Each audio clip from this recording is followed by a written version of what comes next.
I talk to about 20 Pilates studio owners a week, and by far the biggest thing that holds most of them back is tolerating low standards from their Pilates instructors. I'm going to give you the two most common ways that shows up. But first, almost all Pilates studio owners that I've talked with are in denial about this. Usually, when I ask them about their team, I get some version of, oh, best team ever, love them, wouldn't trade them. Then when we dig into specifics, a different picture emerges, and this is where those two things come out. So firstly, I'll ask about attendance. I'll say something like, okay, so how's your attendance at the studio? Oh, well, it's kind of patchy. Okay, well, how's your attendance? Oh, my classes are waitlisted. It's very, very full. Okay, well, let's look at your instructors one by one. How's Sally's attendance?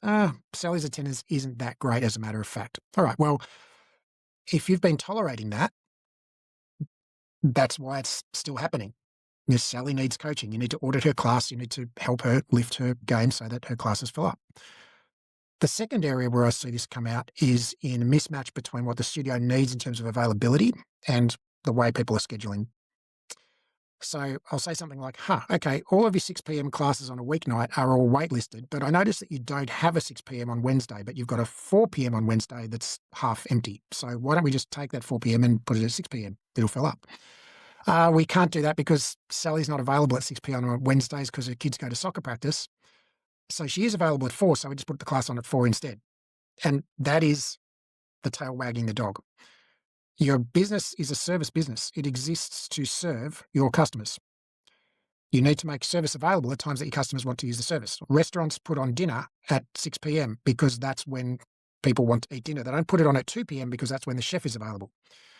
You need to put classes on based on client demand, not instructor availability. Now, if Sally can't teach at 6 p.m. on Wednesdays, that just means Sally can't teach on Wednesdays. You need to find someone else who can teach at 6 p.m. And if you don't have anyone on your team who can currently do that, well, you've got to hire somebody else.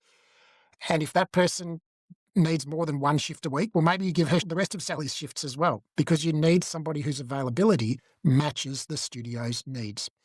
So those are the two biggest areas. There are other areas where I commonly see mismatch, especially around coachability, work ethic, personality is another one in terms of connecting with clients.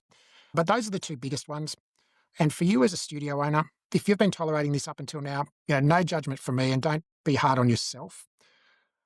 But you need to change this up, because it doesn't matter what's written in your handbook or on your mission statement.